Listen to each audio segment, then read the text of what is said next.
Nunca le diste nada a esta familia, me gritó mi papá, así que me fui de la casa. Un mes después, mi mamá me llamó. ¿Por qué nos están embargando la casa?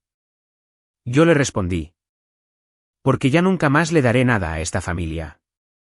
Hasta el año pasado, creía entender lo que significaba la familia, no la versión de las tarjetas de felicitación, sino ese tipo en torno al cual construyes tu vida, incluso si eso significa cargar con más peso del que te corresponde. Siempre he sido el callado, el hijo responsable, el que manda flores en los cumpleaños y saca las papas del fuego cuando nadie más nota que hay un problema. Pero no crecí pensando que sería la columna vertebral de una familia que constantemente me hacía sentir desechable. Esa parte sucedió lentamente, casi en silencio, como la madera podrida bajo el piso que no notas hasta que todo se derrumba. Al crecer, fui el hijo de en medio. Mi hermano mayor, Arturo, era el chico de oro, el capitán del equipo de fútbol de la preparatoria, encantador, siempre rodeado de gente. Mi hermana menor, Mariana, fue la princesa desde el momento en que nació. Y yo era el que sacaba promedio de 8 o 5 y al que le decían que no estaba aprovechando todo su potencial. La verdad, no me importaba. Mantuve la cabeza agachada, conseguí una beca, me mudé y, con el tiempo, fundé mi propia pequeña empresa de té que, por algún milagro, despegó después de 3 años agotadores de comer pura sopa Maruchan. Trabajar 16 horas diarias y ser ignorado por cada inversionista al que le presentaba mi proyecto. Lo curioso es que, cuando yo la estaba pasando mal, ellos brillaron por su ausencia. Pero cuando empezó a entrar el dinero, ahí fue cuando volví a ser familia. Empezó con cosas pequeñas. Mi papá me preguntó si podía ayudar a cubrir lo que faltaba de las mensualidades del coche de Arturo, solo hasta que lo ascendieran. Luego vino la colegiatura de la universidad privada de Mariana, solo porque la beca no cubría lo suficiente. Mi mamá necesitó ayuda con las reparaciones del techo, luego con el calentador de agua, y después con la remodelación de la cocina que siempre había soñado. Y de buenas a primeras, ya estaba pagando los gastos de 3 casas y todavía recibía mensajes como, ¿me haces una transferencia para el súper? Al principio, no me molestaba. Estaba agradecido de poder ayudar. Incluso me convencí a mí mismo de que estaba construyendo algo, tal vez un legado. Me imaginaba que un día podría mirar atrás y decir, hice mejor la vida de las personas que amaba. Pero algo en la forma en que lo trataban como si fuera mi obligación, como si yo no estuviera haciendo nada especial, empezó a carcomerme por dentro. La Navidad pasada fue el punto de inflexión. Fui el anfitrión no porque quisiera presumir, sino porque por fin tenía una casa lo suficientemente grande para sentarlos a todos. Contraté un banquete, personal de limpieza y armé una fogata en el patio trasero. Nadie se ofreció a ayudar, ni siquiera con los platos. Arturo hizo un brindis a mitad de la cena, hablando de lo afortunados que éramos de tenernos los unos a los otros y de cómo la familia siempre sale al quite, sin mencionar ni una sola vez el hecho de que yo había pagado absolutamente todo. Mariana llevó a su nuevo novio y apenas levantó la vista de su celular. Y mi papá se pasó toda la velada hablando de cómo las cosas eran más difíciles en su época y de cómo los jóvenes de ahora la tienen muy fácil. Me tragué todo con una sonrisa, pero por dentro ya me estaba distanciando. Luego llegó la noche en que todo se desmoronó. Fue un martes cualquiera, tal vez 2 meses después. Acababa de terminar una larga reunión y llegué a casa solo para encontrar un mensaje de voz de mi papá. Su tono era cortante, cansado y afilado de esa manera que solo los papás saben lograr. Me dijo, lo único que haces es quitar. Nunca le has dado a esta familia nada que valga la pena recordar. Si tuvieras un poco de orgullo, dejarías de actuar como si te debiéramos algo y simplemente te irías. Me dejó pasmado. Por un segundo, pensé que había escuchado mal. Así que lo reproduje de nuevo. Lo único que haces es quitar. No grité. No le devolví la llamada.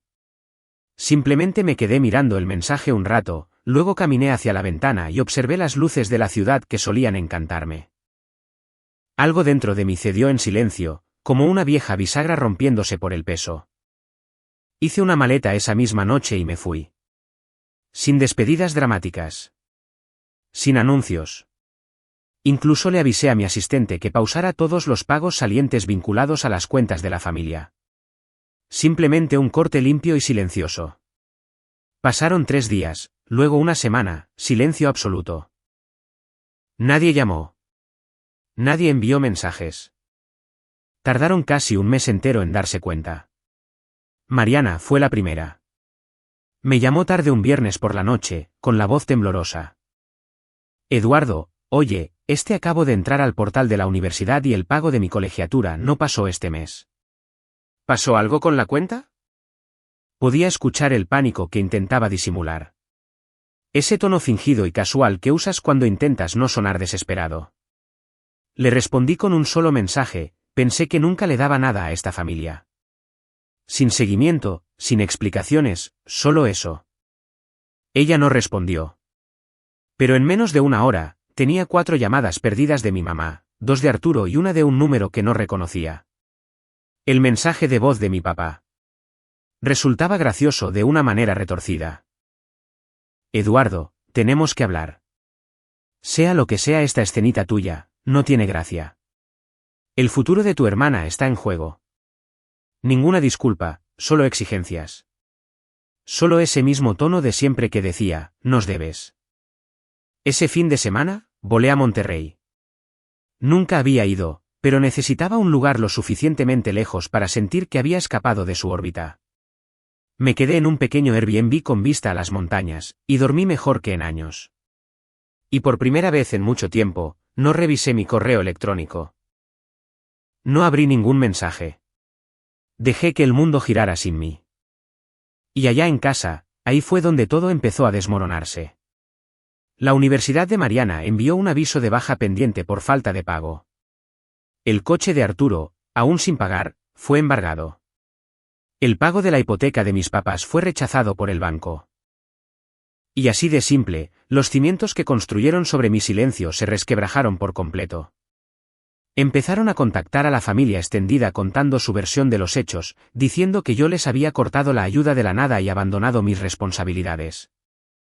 Pero el detalle es que no puedes reescribir una historia cuando demasiadas personas ya saben la verdad.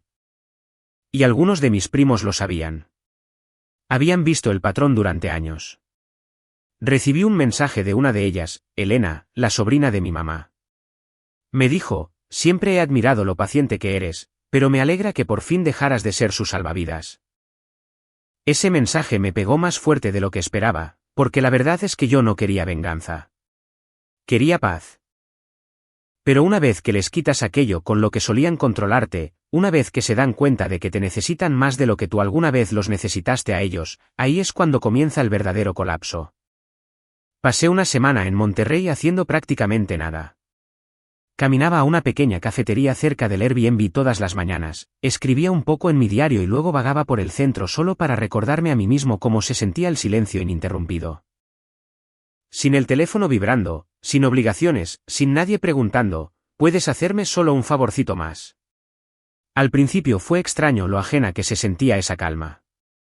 Era como si tuviera que desaprender el hábito de prepararme para la decepción de alguien más. Para la segunda semana, renté un auto y manejé hasta Arteaga. Fui a hacer senderismo solo, algo que siempre había querido hacer pero para lo que nunca tuve tiempo porque, cada vez que planeaba un viaje, alguien de la familia necesitaba que lo sacara de un apuro por un aire acondicionado descompuesto o el pago atrasado de una tarjeta de crédito.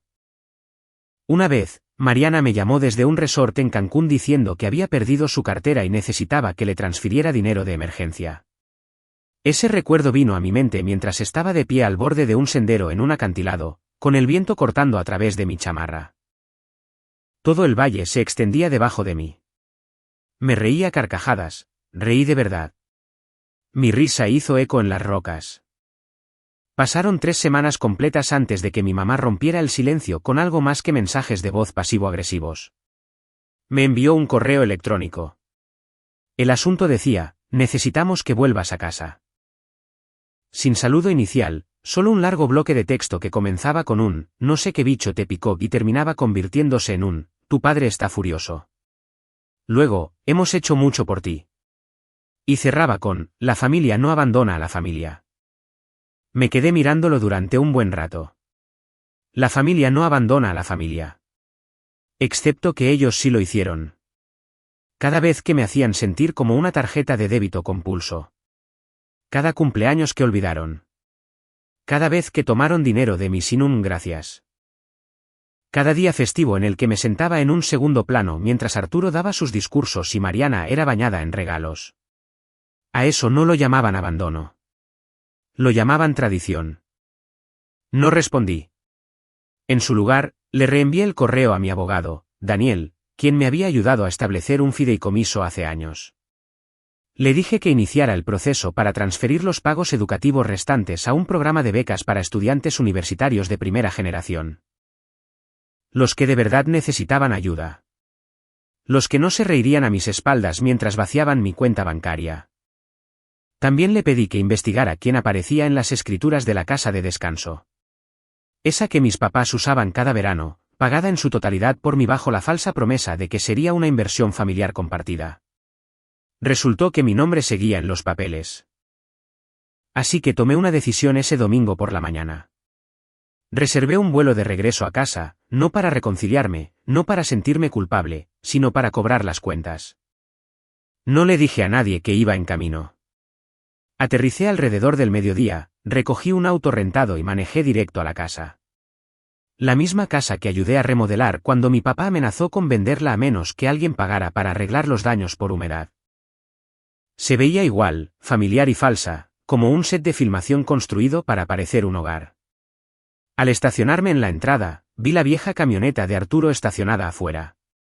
Supuse que se había vuelto a mudar ahí después del embargo. No toqué. Entré con la llave de repuesto que a mi mamá se le olvidó que tenía. En el momento en que puse un pie en la sala, escuché voces. Está siendo un dramático, Arturo decía que yo regresaría arrastrándome una vez que se me bajara el coraje. La voz de Mariana lo siguió, más baja. Simplemente no entiendo por qué está haciendo esto. O sea, tampoco es que sea tanto dinero para él, ¿verdad? Mi papá gruñó algo que no alcancé a entender bien. Luego, fuerte y claro. Eduardo siempre ha sido el más débil, escondiéndose detrás de su computadora y actuando como si el dinero lo hiciera especial. Me quedé ahí en el pasillo, sin ser visto, mientras seguían haciéndome pedazos como si yo no fuera la razón por la que tenían luz en la casa. No lloré. No entré furioso. Ni siquiera sentí enojo, solo confirmación. Nunca me vieron. No realmente. Retrocedí en silencio y manejé hacia la casa de descanso. Entré por la puerta principal, eché un largo vistazo a la cocina de concepto abierto, a la pared llena de fotos familiares que no incluían ni una sola mía, y empecé a tomar fotos para el anuncio de la inmobiliaria. Al caer la noche, mi abogado tenía todo lo necesario para iniciar la venta. Eso fue el sábado. El lunes, envié un último mensaje en el chat del grupo de la familia. Dijeron que nunca le di nada a esta familia, así que por fin les estoy dando lo que siempre han actuado como si quisieran, distancia. Se acabaron las colegiaturas, se acabaron las mensualidades de los coches, se acabaron las reparaciones del techo. Vendan sus propios recuerdos. ¿Me largo? Salí del chat grupal y los bloqueé a todos. Pensé que ahí terminaría todo. Pero de lo que no me había dado cuenta era de lo profunda que había llegado a ser esa red de dependencia y de lo rápido que se desmoronaría una vez que cortara todos los hilos. Porque, en menos de una semana, Mariana enfrentaba la expulsión. Arturo fue despedido por faltar a demasiados turnos tratando de resolver sus problemas. Y mis papás digamos que su banco llamó con preguntas sobre una hipoteca que ya no podían pagar. ¿Y yo? Bueno, ya iba a medio camino del aeropuerto para un nuevo viaje. Esta vez, a Tokio, en primera clase, sin culpas ni ataduras. Pero la cereza del pastel fue lo que pasó la siguiente vez que intentaron regresar arrastrándose. Yo estaba en algún lugar sobre el Pacífico cuando a mi teléfono por fin le llegaron las notificaciones del caos que había dejado atrás. Docenas de llamadas perdidas, mensajes de voz de números que no reconocía, probablemente amigos de Mariana, o alguien tratando de hablar conmigo en nombre de mi familia. Había mensajes de mi papá que parecían haber empezado como amenazas, pero que rápidamente se convirtieron en oraciones desesperadas a medias como, no lo decíamos en ese sentido. Y, aún eres nuestro hijo. Ese me dio risa. No escuché ni un solo mensaje de voz, no abrí ninguno de los archivos adjuntos. Simplemente vi cómo se acumulaban las notificaciones como una presentación silenciosa de puro pánico. Es curioso cómo las personas que dicen que nunca les diste nada, de pronto recuerdan exactamente cuánto diste una vez que desapareces. Tokio fue todo lo que necesitaba. Limpio, silencioso, anónimo. Vagué por templos y salas de maquinitas iluminadas con luces de neón, dejé que mi mente respirara de una manera que no creía posible. Sin culpas pesando sobre mis hombros, sin emergencias sorpresa. Por primera vez en mi vida, solo era yo. No el plan de respaldo de nadie, no el solucionador de problemas de la familia. A las 2 semanas del viaje, por fin desbloqueé a una sola persona, a Elena, mi prima. Ella me había enviado un único mensaje durante todo el alboroto. Sin súplicas, sin dramas, solo decía, cuando estés listo para hablar, aquí estoy. No para convencerte de nada, solo para escucharte. Me reuní con ella después de que regresé. Nos sentamos en una cafetería cerca de su departamento y ella sacó su laptop. Quiero enseñarte algo, me dijo, deslizándola sobre la mesa. Era un hilo de Reddit, de todas las cosas posibles. Mariana había publicado desde una cuenta falsa pidiendo ayuda económica para seguir en la universidad después de una emergencia familiar inesperada. Contó una historia en la que me pintaba a mí como el inestable. Dijo que había abandonado a la familia sin razón alguna. Afirmó que yo estaba teniendo una crisis mental. La gente le estaba donando dinero. Puros desconocidos. Elena me miró con los labios apretados. Lleva recaudados casi 100,000 pesos hasta ahora. Creí que debías saberlo. Me quedé mirando la pantalla, sintiendo un nudo en el estómago que no era tanto enojo como tristeza. Ahí estaba de nuevo. Esa misma historia modificada para encajar en el papel de víctima. Solo que esta vez lo estaba haciendo públicamente, monetizándolo, usando la simpatía de los extraños como un arma. Y lo peor de todo es que seguía sin ver lo que había hecho. Esa noche, no hice publicaciones llenas de rabia ni la exhibí directamente. Hice algo más discreto. Tomé capturas de pantalla de cada pago que había hecho para su educación, transferencias bancarias, recibos de colegiatura, incluso el dinero para libros de texto que le había transferido durante su primer año. Los subí a un álbum privado de Imgur. Sin nombres, sin textos dramáticos, solo fechas, los montos y las confirmaciones de pago. Luego publiqué un comentario anónimo en el hilo, antes de donar, tal vez deberían preguntar a dónde fueron a parar los otros 1,5 millones de pesos. Algunas personas olvidan quién las ayudó en cuanto la ayuda se termina. No se hizo viral. No fue necesario. Pero en menos de 24 horas, su publicación fue eliminada por los moderadores debido a actividad sospechosa, y los comentarios se volvieron en su contra.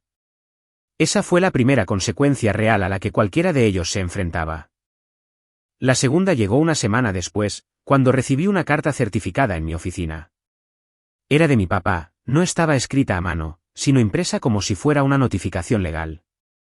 Comenzaba con: solicitamos formalmente una reunión para discutir el quiebre de nuestra dinámica familiar. Casi me ahogo de la risa. Era como si estuvieran intentando convocar una junta directiva para arreglar lo que habían roto, pero, escondida entre tanta palabrería legal, estaba la verdadera razón por la que se habían comunicado.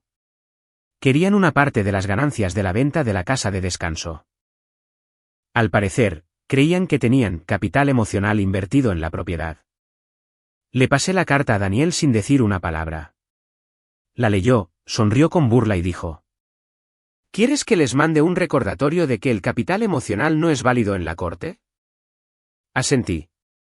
Y luego, hicimos algo mejor. Les enviamos una copia del acuerdo original, uno que mi papá había firmado hacía años cuando me ofrecí por primera vez a pagar la casa. Decía claramente, con sus propias palabras: reconozco que esta casa ha sido comprada por y sigue siendo propiedad de Eduardo. Renunciaba a cualquier reclamo futuro, algo que había olvidado o que esperaba que yo hubiera hecho. Esa carta les cayó la boca rapidísimo, pero el silencio no duró mucho. No cuando se corrió la voz de que también iba a vender la casa principal. Verán, mientras yo estaba en Tokio, Daniel y yo habíamos estado trabajando en un pequeño proyecto paralelo de forma discreta. Resulta que, hace años, les había prestado a mis papás una gran suma de dinero bajo un acuerdo verbal cuando no podían con la hipoteca. Nunca me pagaron de vuelta. Daniel rastreó cada depósito, recopiló cada transferencia bancaria y presentamos un gravamen sobre la casa. Ahora me debían bastante más de 1,3 millones de pesos, lo que significaba que podía forzar legalmente su venta. Elena me llamó esa noche. Eduardo, están en pánico. Tu mamá llamó a la mía llorando. Tu papá está amenazando con subirlo a redes sociales. Suspiré. Que lo haga. Yo tengo los recibos. Vamos a ver quién gana esa guerra de relaciones públicas. Pero lo que no le dije fue que ya no estaba haciendo esto por venganza. Lo estaba haciendo para cerrar el ciclo. Porque de lo que ninguno de ellos se daba cuenta era de que les había dado todo. Mi tiempo, mis ahorros, mi lealtad, y confundieron todo eso con debilidad. Creían que yo era una llave de agua que podían abrir cada vez que tuvieran sed. Y ahora, estaban aprendiendo lo que realmente se siente tener sed. Y, sin embargo, el momento más satisfactorio ni siquiera había llegado. Porque el día que la casa salió a remate, crucé la puerta principal por última vez. Me estacioné al otro lado de la calle la mañana de la subasta. El aire tenía ese frío agudo y viciado que siempre cubría nuestra colonia a principios de otoño.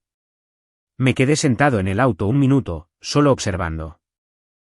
Era surrealista ver la casa donde crecí, este lugar que había absorbido tanta historia, tanta alegría, tanta amargura, ahora con un pequeño cartel blanco clavado en el jardín delantero. Aviso de embargo. Remate hoy. Prohibido el paso. Me bajé, con las manos en los bolsillos, caminando lentamente hacia la casa. La puerta ya estaba abierta. Daniel estaba adentro hablando con la representante de la subasta, una mujer de mediana edad con una tabla con pinza y un semblante de pocos amigos. Él asintió al verme. No tienes que estar aquí para esto, me dijo con delicadeza. Quiero estarlo. Y de verdad quería. No por venganza, no por el espectáculo, sino porque este momento merecía un testigo. Alguien que lo viera, lo sintiera y se asegurara de que no pasara de largo como todo lo demás que me había tragado a lo largo de los años. Caminé lentamente por la sala, como si intentara absorberlo todo por última vez. La abolladura en la madera del piso de cuando Arturo lanzó una pelota de béisbol allá adentro, la mancha desteñida en la alfombra donde Mariana derramó esmalte de uñas y me echó la culpa. La pared donde mis papás solían colgar las boletas de calificaciones y los dibujos hasta que discretamente dejaron de poner las mías. Era extraño lo poco de mí que veía aquí, como si hubiera sido un fantasma en mi propia historia familiar. Después, pasé a la cocina. Ese golpe dolió más. Recordé las noches desvelándome ayudando a mamá a preparar la cena de Navidad, tallando los platos mientras ella fingía no escuchar a papá gritando en la otra habitación, riendo con Elena por los peis quemados y los pavos crudos. Y ahora, solo era una cocina, una caja de paredes y esfuerzo olvidado. Aún quedaba una foto sobre la barra, una de toda la familia tomada hace 2 Navidades, a mis expensas. Recordaba haber pagado el anticipo del fotógrafo, la ropa combinada en la que tanto insistieron, y cómo me recortaron de la foto cuando la subieron a sus redes. Tomé la foto, la miré durante un largo rato, y luego la puse boca abajo. Para el mediodía, ya habían empezado a llegar algunos coches. Un par de postores serios, algunos vecinos curiosos y, finalmente, mi familia. Se estacionaron en la vieja Chevrolet de papá, todos apretados como en un viaje familiar retorcido. Mariana se bajó primero. Tenía la cara manchada y los ojos enrojecidos detrás de unos lentes de sol enormes. Arturo la siguió, con el ceño fruncido, claramente ahí solo para jugar el papel de matón. Y luego mis papás. Mi mamá se veía muy desgastada, 10 años mayor que la última vez que la vi. Mi papá. Bueno, él seguía caminando como si se creyera dueño del suelo que pisaba. Me vio al instante. Eduardo, gritó, con la voz baja y tensa. Tenemos que hablar ahora. No me moví. Caminó hacia mí a zancadas. Arturo se había puesto detrás de él como una sombra. ¿De verdad vas a hacer esto?, dijo mi papá. ¿Vas a humillar a tu propia familia? ¿Por qué, exactamente? ¿Por un desprecio imaginario? Lo miré a los ojos por primera vez en años. No es un desprecio, dije con calma. Es un patrón, y se acaba hoy. Eres un malagradecido, poco, empezó a decir, pero levanté una mano. No. Simplemente no. Mariana se acercó a ellos ahora, con la voz quebrada. Voy a perder mi beca por tu culpa. Ya tuve que dar de baja 2 materias. ¿Por qué nos estás haciendo esto? Me volví hacia ella. Pagué tus primeros 3 años, cada recibo de colegiatura, cada libro de texto. Nunca diste las gracias, ni una sola vez. En lugar de eso, dejaste que te convencieran de que yo era el problema. No lo hice, empezó a decir. Publicaste en internet que yo era inestable, le dije, sacando mi celular. Le mentiste a desconocidos por dinero. Y ahora quieres que te tengan lástima. Su rostro se descompuso. Mi mamá por fin habló. Su voz temblaba. Somos familia, Eduardo. Las familias no se hacen esto. No, dije, las familias no quitan de esta manera. Ustedes me quitaron todo, mi tiempo, mi dinero, mi confianza. Y cuando dejé de darles, me llamaron egoísta. La voz de la representante de la subasta resonó, clara y profesional. Comenzaremos el remate en 5 minutos. Mi papá miró a su alrededor, perdiendo de pronto su seguridad. No puedes hacer esto. Ni siquiera tendrías esta casa si no fuera por nosotros. Tienes razón, le dije. Por eso mismo, la estoy recuperando. Se quedaron ahí parados, clavados en la entrada de la casa, impotentes por primera vez en años, y yo me alejé. La casa se vendió en menos de 1 hora. Fue comprada por una pareja de jubilados de otra ciudad que buscaba un lugar cerca de sus nietos. Pagaron de contado. Firmé el papeleo, le entregué las llaves a Daniel y nunca miré hacia atrás. 3 semanas después, llegó el camión de mudanzas. Mis papás intentaron pelearlo, alegaron que tenían derechos, pero la orden del juez fue muy clara.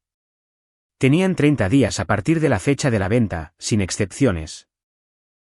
Ni siquiera empacaron todo, solo agarraron lo que pudieron y dejaron el resto en montones. Años de tiliches acumulados. Cajas con trofeos viejos, electrodomésticos rotos, recuerdos olvidados. Uno de los de la mudanza encontró un diario mío metido en una caja etiquetada como basura.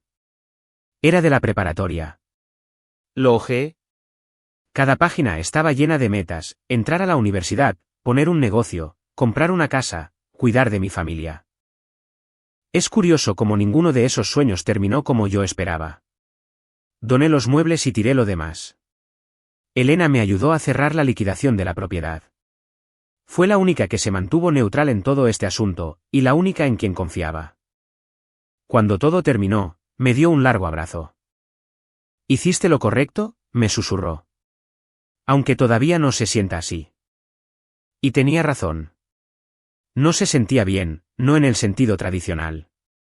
No hubo una victoria gloriosa, ni una confrontación final con aplausos lentos de fondo, solo silencio, un silencio agudo y resonante que, lentamente, dio paso a la paz. Me mudé poco después de eso.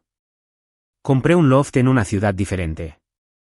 Más pequeño, más sencillo, pero mío. Sin facturas secretas, sin culpa. Las llamadas eventualmente cesaron. Los correos dejaron de llegar, y con el tiempo, hasta la amargura se desvaneció. No los odiaba. Simplemente me desconecté, como si por fin hubiera cortado el último hilo de una cuerda deshilachada que me había estado arrastrando bajo el agua durante años. Una noche, estaba sentado en mi balcón tomando té, mirando las luces parpadear en el edificio de enfrente. Pensé en esa última cena de Navidad, en el brindis que hizo Arturo, en la forma en que todos sonreían como si estuvieran en un comercial, completamente ajenos al hecho de que el pegamento que los mantenía unidos se estaba resquebrajando. Y me di cuenta de algo. En realidad nunca fueron una familia. Eran un sistema. Un sistema que solo funcionaba mientras yo me mantuviera en silencio, siguiera siendo útil, me mantuviera agachado. Y ahora tenían que aprender a sostenerse sin mí. Recibí un mensaje unos meses después, un correo de Mariana. No espero una respuesta. Solo quería decirte que ahora lo entiendo, y lo siento. Lo leí 2 veces, luego una vez más, y después lo archivé. No por rencor, sino porque ya no necesitaba que me dieran un cierre. Ya lo había conseguido por mí mismo. Y por primera vez en mi vida, eso fue suficiente para sentirme pleno.